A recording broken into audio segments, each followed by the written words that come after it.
Ebyenfaya mpuuga n'amazika g'embireso olwaleero mumanye bwe byagenda.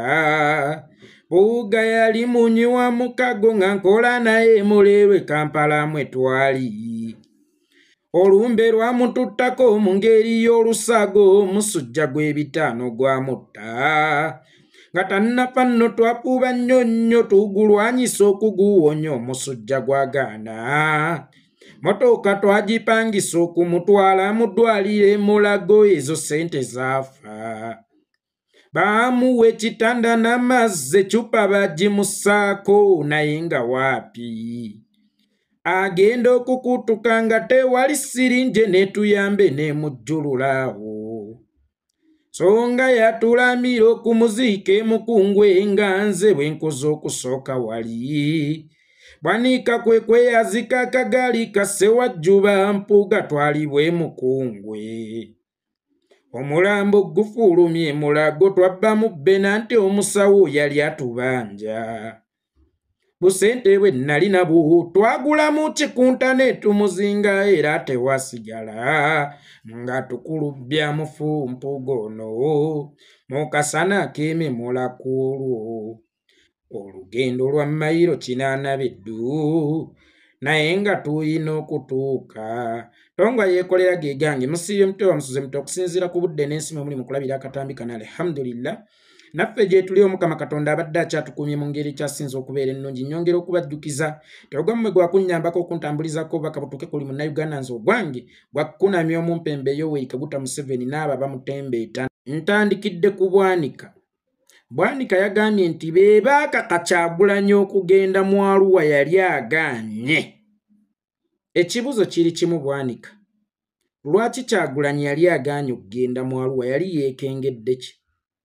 Era lwaki mwamukaka agende mu Arua ng'ebyavaayo twabimanya? Tugambe nti mwalina olukwe olusaanyaawo Kyagulanyi kubanga ye ng'omuntu otukakasizza nti yali agaanye kitegeeza yalina kye yeekengedde. Ate gwe n'ogamba nti ffe twakaka Kyagulanyi okugenda mu Arua. Kitegeeza nti mwamukaka nga waliwo ekikolobero ekirina mu mukolwako. Era ye yagaana okugenda mu Arua olw'okuba yalina kye yeekengeddeyo. Ebyava mu Arua nkakasa byonna twabimanya abantu. Mpaawo magombe gazza Kyagulanyi yayita ku mumwa gwa nkoko. Era okukakkana nga munnaffe Yasiini Kawuma abiguzeemu obulamu bwe. Abaaye Arua eno byonna ebyagwayo. Abedi Bwanika oyina engeri gy'osobola okunkakasa nti tewabirinamu mukono oba temwabirinamu mukono. Nga ggwe yakaka Kyagulanyi okugenda mu Arua wali okaka waaki? Era wamanyako ku nsonga lwaki yali agaanye okugenda mu Arua. Ebyava mu Arua nga bifaanana n'okugaana kwa Kyagulanyi okugendayo. Ate era bifaanana n'engeri gye wamukako okugendayo. Kitegeeza ggwe okumukako okugendayo wali omutegekedde entaana. Ate ye okugaana okugendayo yali yeekengedde ekyaliyo. Tukkirize tugaane nti basajja mmwe mwali mutunze omusajja bamuttire mu Arua. Kubanga kyonna ekyagwa mu Arua tekyali kikangabwa nti kiguddewo bugwi kyamangu nga accident. Wabula kyali kiteeketeeke ng'omusajja alina okufiira mu Arua. Kakati ate oli wano gwe wennyini weewaako obujulizi namukako okugenda mu Arua. Ate ye yali agaanye okugenda mu Arua. Akesimbalala nti yalina kye yeekengedde mu Arua. Era naye walina ensonga lwaki omukako okugenda mu Arua. Mwalina olukwe olutta omusajja ndowooza mutegedde. Ebiseera ebisinga omuntu ali obutwa ekibya mwabaabuliridde tekibeera kya muntu weewala. Wabula kibeera kya muntu gwe yeesigira ddala. Kakati bannaffe ababeera mu State House ebbanga lyonna. Bannaffe abakkaatiriza obuwanguzi bwa Museveni ng'awanguddwa. Be bali mu kugamba nti twakaka Kyagulanyi tumutwale mu Arua yali agaanye. Okyabuuza ani yali emabega w'olukwe olw'okutta Kyagulanyi? Oba bani abali baluse Kyagulanyi okumutwala mu Arua asobole okufiirayo? Abo bennyini era okufa kwa Yasiini Kawuma Bwanika yeewaddeko obujulizi emmandwa ye yennyini gye bayita Bwanika. Emutembye ku mutwe ne yeewaako obujulizi nti ye ffe twatta Yasiini Kawuma. era yeffa abaali bagenda okutta His Excellency Bobi Wine ku lunaku olwo. Tugenze ku point ey'okubiri gye wayogeddeko. Katana, Rubongoya baaweererwa Museveni. Nze siyinza kubeera mu kibiina kyekimu n'abantu abaaweererwa Museveni. Neeyongedde okwagala Bwanika. Obukyayi bw'olina ku Museveni mu bigambo singa bubadde mu bikolwa abadde agenda nanca. Bw'atalina buvumu butuula mu kibiina kyekimu n'abantu abaaweererwa Museveni. Ate tukulaba ne juzi wali mu State House ng'ogenze wa Museveni. Gwatasobola kutuula mu kibiina kyekimu n'omuntu eyaweererwa Museveni okumanya wakyawa Museveni. Naye ate tukulaba gwe weenoonyeza Museveni yonna gy'ali n'omwesisinkanira. Tukulaba nga ne mu State House wagendayo mu mwaka gwa 2026 ng'okulonda kuwedde ne mwami Ssebaana omugenzi kati mugenze kukkaatiriza buwanguzi bwe. Mu kulonda kwa 2011 nga Besigye ava e Nairobi okumujjanjaba oluvannyuma lw'okukuba ttiya gaasi, Museveni yali alayira e Kololo nga Besigye akomawo mu ggwanga ava wano e Nairobi. Ne Mao gwe twalirowoozezza nti mubi nnyo yakwata kkubo kugenda kwaniriza munne bwe bali mu struggle. Era baayita ku luguudo lw'Entebbe baalwako nnyo kubanga jaamu yali mungi. Ng'omukulu Abedi Bwanika agenze Kololo kukkaatiriza buwanguzi bwa mwami Yoweri Kaguta Museveni. Ono gwagamba ntasobola kutuula mu kibiina kyekimu n'abantu be yaweerera. Mu bufunze yakyawa nnyo abantu be yaweerera okusinga ye kennyini kabaweerera.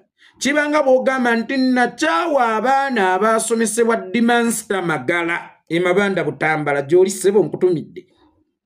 Naye ate nga ggwe ne Dimansta Magala muteetera gubasaza mukamu temukyekwekana kwekweka nti mukikolereko mu nzikiza. Wabula mukikolera mu mataala mu lujjudde ng'ensi yonna ebalengera. Ddala kituufu oba wakyawa Dimansta Magala oba oyina butakkaanya bwo bulala ne bano abaana b'ogamba nti sisobola kukolagana nabo lwa nsonga nti baasomesebwa Dimansta Magala. Bukyayi ky'obwo obwakuleetera okukyawa Rubongoya ne Katana olw'okuba baaweererwa Museveni otuuke n'ogga nti tuyinza kubeera mu kibiina kyekimu olw'okuba baaweererwa Museveni. Naye ng'ate kabaweerera musiiba muteetera ku nkya ne mu ttuntu. Era ffe tukyawa abaana abaasoma nga basomera ku ssente za Museveni nga bba ekirooto kyabwe mu budde obwo kyali kya kusoma basobola okuweereza ku nsi yaabwe. Regardless baweereddwani fiizi waabwe abadde asasulibwa baani kubanga bba ekirooto kyabwe kyali kya kusoma bamaleko basobole okugassa ensi yaabwe nga tebatunuulidde ani abaweeredde. Abaana abo nsobola obbalaba ng'omuyala anoonya ekyokulya. Omuntu omuyala anoonya ekyokulya tafaayo kwani akimuwadde, ye afa ku kimu okufuna ekyokulya. Lwakuba nti bino ebya self service byajja neffe bwe twabeeranga ku mikolo nga bayisa essowaani bagabola, amaaso go togateeka kwani akugabudde emmere wabula ogateeka ku ssowaani na kumanya bifi bye bakuwadde oba n'akaceere bakuteereddeko akawera. Kakati omuntu omuyala bw'ati afa ku mmere tafa kwani amuwadde emmere. N'omwana ayagala okusoma afa kusoma tafa kwani amuteeredde school fees. Kakati tukyawa abaana bano abaali baagala okusoma nga bba ekigendererwa kyabwe kyakuweereza ggwanga nga tebafuddeyo kwani abeera abaweeredde. Tugende Bwanika yeetwala mu State House emisana ttuku yeye mwesigwa. Bano abaweererwa Museveni bisassalala wabula ono asisinkana Museveni wansi w'okutegeera kwe nga talina na bwetaavu nnyo nga bali bwe baalina. Ye mutuufu nga ne juzi yabadde mu State House mbwagenze kuteesa ku bya mmwanyi. Unfortunately mu Parliament ate teyateesa ku mmwanyi. Omanyi tekitegeeza okgenda ewa Museveni ng'ogenze kuteesa ku mmwanyi. Naye nga w'olina amaanyi agateesa ku mmwanyi ne Parliament togituddemu. Twesige ggw'omu ku baatunda emmwanyi yaffe ekirime kya Buganda ekyatugaggawaza okuzaama, ekyatuweerera okuzaama, ekyatuzimbira amagoloofa, ekyatukolera zi faamu. Tukyawe Rubongoya ne Katana be tulina okukyawa. Mu kulonda kwa 2016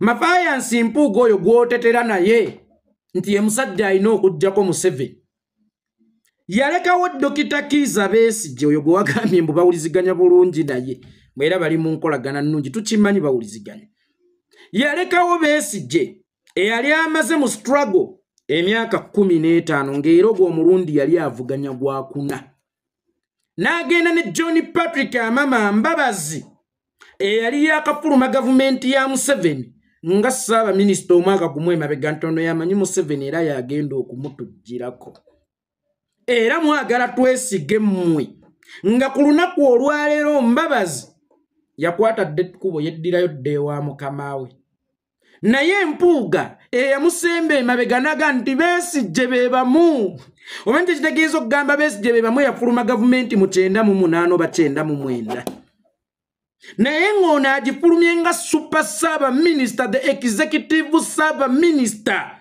nonti bano bannabbanja ebidomolera si balwakana Lugunda but a super prime minister ajjudde era nga ne cabinet yonna emutya gwe kyogamba nti olunaku lwa gimuweza asookuta yonna bbanja naye Mbabazi yali atiibwa buli minisita ng'ayita cabinet nga ye agikulira ne bawulira nti azze yafuluma gavumenti omwaka gumu emabega ne bagamba nti ono yagenda okutuggyirawo Museveni era tugenze naye kakati bwe kiba nga mwasobola okukwatagana n'eyavudde mu gavumenti ya Museveni eggulo ate abaana be yaweerera obuweerezi nga bakyali bato nga bba ekigendererwa kyabwe kyali kya kusoma nga Bwanika nga Katana ne Rubongoya nga bafunye ddi obusungu obwenkaniddeawo okuggyawo gavumenti ya Museveni eyabaweerera gwe wabufunye ddi obumulwanyisa nga tova mu State House wabufunye ddi obumulwanyisa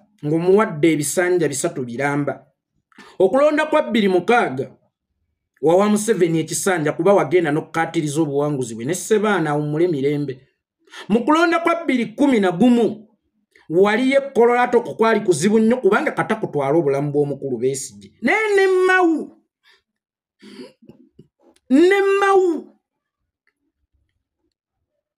n'agenda no ne Besigye ku airport amwaniriza kulika amagombe wali kololo mu kulayiza kwa Museveni ng'okukatiriza buwanguzi bwe ne mu 2016 wali okukatiriza buwanguzi bwa Museveni nti n'aba opposition oba n'abeesimbyewo abalaba candidate babaddewo twesiga ebigambo byo okusinga bano abaana abaweererwa obuweerezi nga ne Museveni kabeejumbira yaweererwa Dokita Apollo Milton Obote ate gwe yejjirako obusungu Dokita Apollo Milton Obote bwe yalina ku mwami Yoweri Kaguta Museveni babuyita nze nakufuula kyendi nakwagala nnyo nakwesiga nnyo nakusembeza nnyo nakuweerera naye gwa yeekedde gavumenti yange kaakati aliwo yajjawo yamuweerera gwe kye kikulowoozesa nti omuntu tayinza kunyiiga kutuuka kujjawo yamuweerera ng'otera n'okuwulira amawulire nti omwana asse kitaawe ng'akuba nnyina wakati mu kugezaako okutaasa yeesanze akubye kitaawe amusindise ku nkondo n'amutta kitegeeza nti ne taatawo wabeerawo lwasukka nga ye gwe alina okumwerwanyisiza nga Museveni bwe yalwanyisa kitaawe Dokita Apollo Milton Obote yamuweerera Idi Amin Dada wali osobola okukikkiriza nti yali asobola okuggyako gavumenti ya Dokita Apollo Milton Obote asooka Apollo Milton Obote asooka yayagala nnyo Idi Amin Dada baatuuka n'okumugamba nti Idi Amin Dada apulaninga olukole kuwamba Idi Amin Dada n'agenda ne pistol 2 ku ofiisi ya president awo ku parliament n'amugamba mukama wange bampayiriza gwe bw'oba owulira nti kituufu nettira Obote n'alabira ddala omusajja omutuufu zizo pistol nettira mukama wange teyamutta waayita mmeka ng'amuwambye entebe eyo nkiddamu entebe eyo ne muganda waakugjawo sikiwa nti Salimu Sala asobola okutuuka ku Museveni ng'ayina emmundu nti weewaawo ayinza obutakaluubirizibwa nnyo kuyingira naye era wabaawo pulotoka ey'emmundu nti otatuukako na mmundu nkulaga amaanyi g'entebe eyo nti n'omwana wa kitaawo ne nnyoko bwe mwali yonka asobola okujja mu ntebe eyo olwobeera tomwesiga. Kadafi yatta kojjaawe okutuula. Ne Saddaamu alina gwe yatta okutuula nga wa Luganda. Kaakati ate ggwe ng'ojjonyumya ebiboozi byayaweerera. Yatunda nte za kitaawe Amos Kaguta okubaweerera oba zaali ssente za ggwanga. Kakati ssente z'eggwanga zennyini bano abaana ze baasomerako era baasoma kuweereza ggwanga kyebava baweereza eggwanga kubanga bayawula gavumenti ne siteeti. Ebintu bibiri byanjawulo mmwe akuba temubimanyi. Ne buli lwa Sunday mbaawo wano kati ng'olwenkya ngenda kubaawo nga ndi firimu mujje musome. Mujje mukole ki? Mujje musomeko. Tugenze ku mulamu omulala. Tawa Bwakabaka kitiibwa. Omusajja ayogera ekigambo ekyo akutta akazindaalo ebisiyaga ali mu kubikubawo ng'ekya bulijjo mu baana ba Buganda abaavu abazibu, mu baana ba Buganda abatakyalina ebeegeka luba, kyokka ate buli lwakikubawo ateekamu nnyo ssente goba wadde Obwakabaka bwa Buganda ekitiibwa. Nazzikuno nga n'ekigambo kwegada nga tekiyita mu kamwa ka Muganda. Era Sirimu bwe yayingira Uganda mu myaka gy'ekinaana waliwo akatambi ke nalaba kw'emboozi tebankadde ng'omukyala bamubuuza olowooza nti guno omuteeru guva ku kyoba kino ekirwadde kyavudde ku kikubanga tujjukire yatandikira Masika nga bayita Ddogo. Te abasawo baatugambye buva mu bukaba. Kakati kibi nnyo okusomesa omuntu ebyafaayo ng'ate yaliwo mu byafaayo. Oba kibi nnyo omuntu okugwa essomo ly'ebyafaayo ng'ate yaliwo mu byafaayo. Ffe mu Buganda n'ekigambo kwegadanga tekyamalanga gajaajaamizibwa. Tekyamalanga gayita mu kamwa. Twakiyitanga bukaba. Naye oli kazindaalo oyasanguza ebisiyaga. Ebisiyaga obifudde topiki. Oyogedde ku jirisi gwe bakozesa. Oyogedde ku ovulo ze bambala. Oyogedde ku pampa ze bambala. Oyogedde ku mpeeweeta gye baweeweeta. Oyogedde ku bikigwa abatawadde Bwakabaka bwa Buganda kitiibwa kubanga ffe mu Buganda ekintu ekitali mu nnono zaffe tekifuukangako discussion era tekifuukangako kyakulwanyisibwa. Gwe genda obuuze Museveni oyo afudde ebisiyaga discussion abatume nti kyekyokulwanyisa kyemulina okukubisa Kyagulanyi nti buli lwagenda mu bazungu mugambe oli musiyazi fate wantulwanyisa bisiyaga. Genda omubuuze kitaawe Amos Kaguta omule mirembe yabatuuzaako ne mwannyina Violet Kajubiru ng'abateereddewo penalty kugwana akwata nga yeebase ku muganda. Baana bange mujje. Gwe Violet Kajubiru naawe Museveni kenna basanga nga mwezaddemu penalty yakubagoba mu kika n'okubatanza ente bwe ziti. Ebintu ebitabeera mu nnono zaffe tebibeera discussion. Oyo abifuula discussion yabeera promota waabyo. Weebale kutunda bisiyaga. Barakallahu fiikum. Omukama Katonda akuddize omwonoonye ennono n'ekitiibwa kya Buganda n'enfulumya y'ebigambo. Kubanga ebisiyaga byayitibwanga omukwano ogw'ekyennyume. Lwaki byayitibwanga omukwano ogw'ekyennyume? Kubikweka baana kubanga ekigambo kyali kinene kireme kuba waawalirangamu. Naye bwe kibanga abakulembeze baffe be bagamba nti baagala nnyo Obuganda oba abeeyita abaagala ennyo Obuganda nga be bakwata obuzindaalo olunaku olwaleero okwogera ku bisiyaga be batunzi b'ebisiyaga kubanga ebisiyaga bikola mu ngeri zonna zironga z'obyogeddeko mu bulungi oba ne mu bubi. Ebisiyaga bifaanana bebe. Se omukulu bebe kulu nsonyiwa sigambye nti oli muli wa bisiyaga naye nkugambye ebisiyaga bikufaanana kubanga wayina marketing strategy nti oba onjogeddeko mu bulungi oba onjogeddeko mu bubi. Azironga azigonjogeddeko nze ekyo kyensinga okwagala by'ebisiyaga. Ebisiyaga okujja mu paalamenti y'eggwanga bifuuke discussion olowooza byalwanyisibwa oba byayandaala kubanga okuyisa etteeka eriwera ebisiyaga ate byotakkirizangako ofuula otya ekintu etteeka erikiwera byotayisangako omuntu alwanyisa ebisiyaga nga tabiyisanga kabirwanyisiza munda wane Kenya gavumenti ettabatte naye mu magezi mu kimugunyu mu activist wa bisiyaga bakunyigira mu kimugunyu kakati okutta ebisiyaga obitutte mu nnyumba y'eggwanga obifudde discussion mu nnyumba y'eggwanga olowooza oba obikkakkanya oba obeera obipromotinga tokkirizanga omwana okutuukwe okuyitamu ekigambo ky'olwanyisa kaŋŋambe nti kino ekintu nkirwanyisa ate nkigamba omwana omuto lw'oli mugamba eyo firimu temugiraba ajja kwebuuza lwaki maama agiŋŋaana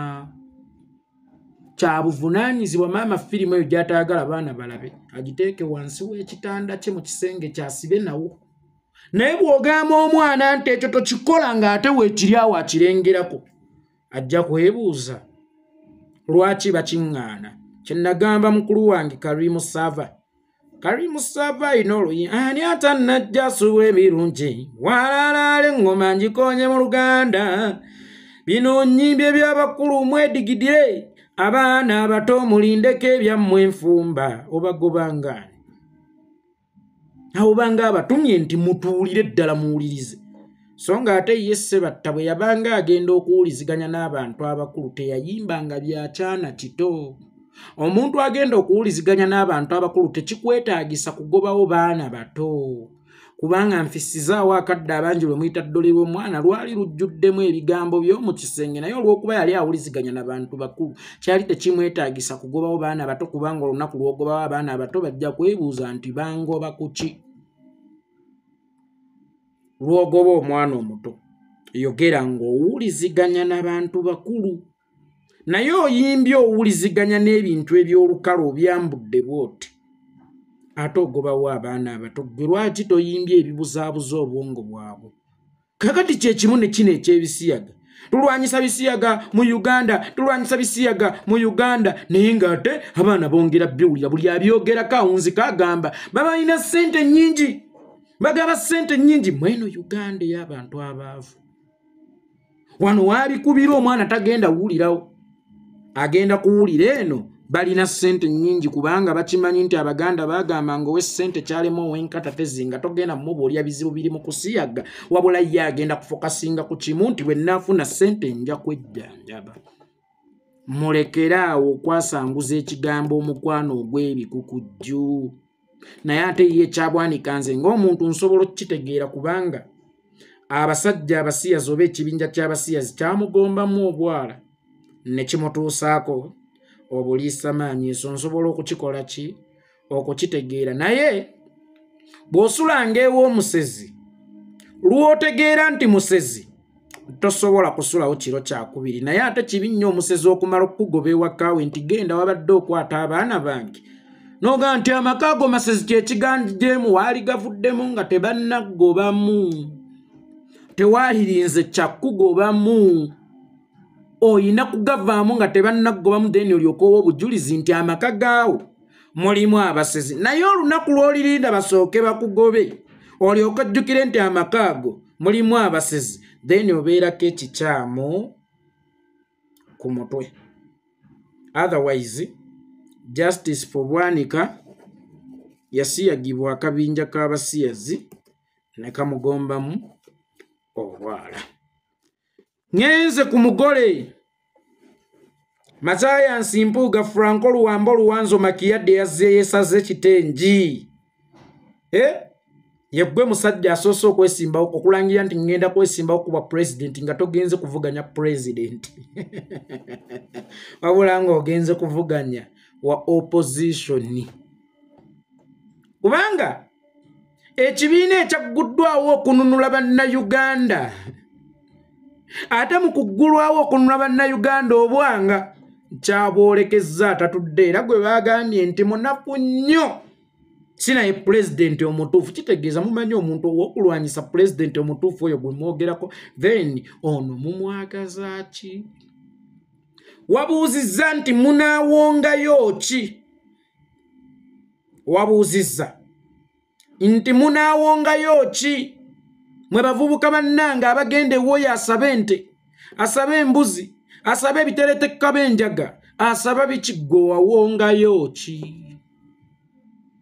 kyangu nnyo bano nga tonnababuuza kye bawongayo kye bagenda kuwongayo gwe sooka obabuulire kye wawongayo bo banaafuna we batandikira kubanga tunyumya n'eggoonya ebaddeko mu mazzi yo yatwalayo ky'okuweebwa permission okukozesa amazzi g'ennyanja yeewugiremuko oba yeekwekemu gafuula amaka gaayo yo yakozesa ki goonya eyo munaawaayo ki biterepopa b'enjaga bali baagala nte baagala mbuzi basasuza okufuna kaadi mwe munaawaayo ki gwe wawaayo ki very simple babuulire kye wawaayo nabo banaamanya bye bakola ki we batandikira munnange nno essuuti egudde ebbeeyi abantu abayambala essuuti baafuukira ddala abantu abasiru abatalina magezi era abatategeera nenkusaba gw'omuwala afumbirwa tofe nnyo ku ndabika y'omusajja okasinga nnyo ku ntegeera y'omusajja omusajja ajja kujja akukwane ng'aliŋŋaŋŋa mpuuga naye ng'amagezi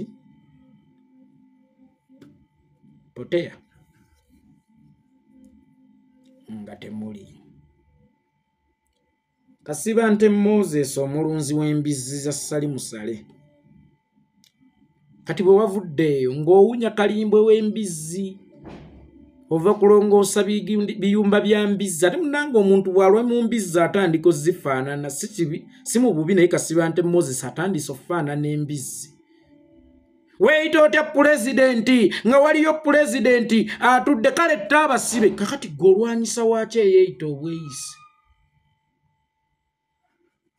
mu buto twakolanga obubaga nze maama nze gwe taata ne twakomanga kwekyo era bazadde baffe tebakisangangamu buzibu kubanga twali tuzannya buzannyi bw'aba ne Bobby azannya buzannyi lwaki gw'ofokasinzeko tofokasinze ku mutuufu n'ofokasinga kw'ono eyeeyita obweyisi munnange bw'olunda ennyo embizzi otandika okutunula ng'embizzi otandika okulowooza ng'embizzi otandika okufaanana ng'embizzi n'entegeerayo etuuka ekiseera ng'ejjayo ekifaananyi ky'embizzi naye siikunenye olwansonga nti oli mu kika ekitali kikyo okimanyi nti weddira nnyonyi ewa muzeeyi Byasaali oli mwana wa Byasaali teweddirangako ku mbogo oli mu kika ekikyamu ate nga ne mu kika ekikyo baakuwadde omugabo gw'ekyennyonyi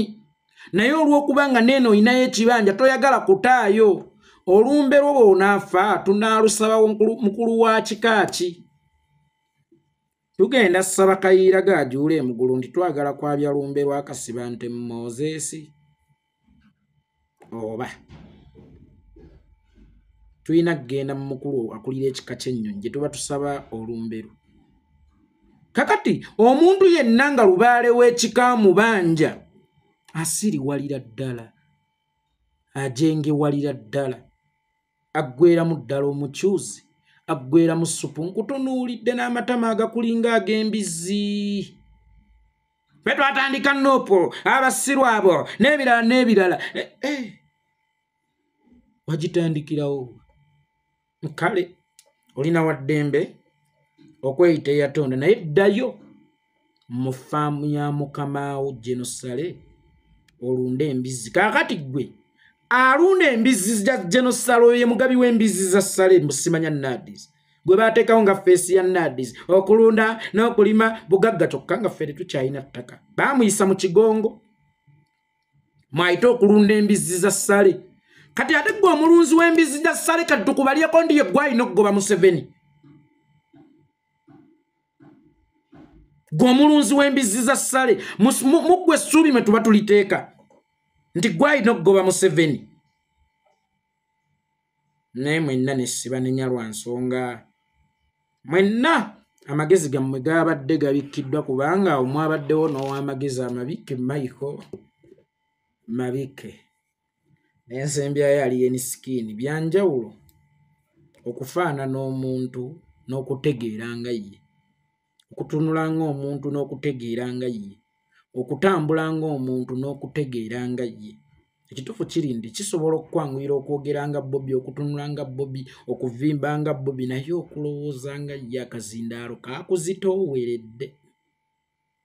Waliwo enjawulo wakati wa TikTok live n'obuzindaalo kwe tuyimbira n'akazindaalo ng'akennukuta zaakulemye okugatta okukkakkana nga musajja wo musudde mu nnyanga. Kaakati olinga ng'owa takisi eyasse omuntu nga yeffe tutunda ssanduuko nti weewaawo ky'oba okoze kibeera kibi, oba oyiye famire y'ono, obulamu bw'ono oba obudobonkanyiza n'obwa famire ye, naye ffe obeera otuleetedde kasitoma nga tutunze keesi. Wabeera ekibi n'ekirungi kibaawe bwe tufa nga ye omusezi entamu ye agikuuta. Naye obwongo bw'oba ogendanga mu jjimu okole obunyama obufaanana obwa Bobby, n'obwongo obwo bwetaaga okutwalako mu jjimu ozenga ye. Otherwise Mpuuga finito.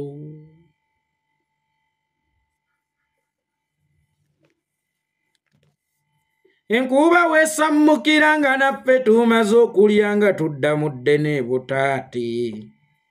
Twagenda we tuseka nga tutema obukuule n'okwewuunya omufumpuuga. Kuba enjala yatuluma n'omutima gumu nno, naye eraba empona bwe twagiwona. Twatuuka emukungwe ng'olwo bugenda okukya buti ne twebasaamu ku bukoowawo. Ne tuziika Mpuuga nga n'abataka abasanyufu olw'omutima muli gwe twayolesa. Naye n'ekitiisa omufu kyeki ndabye nammwe ensisi ebakutta ate nze nali sale sitya Mpuuga, yali mukwano gwange ow'omunda.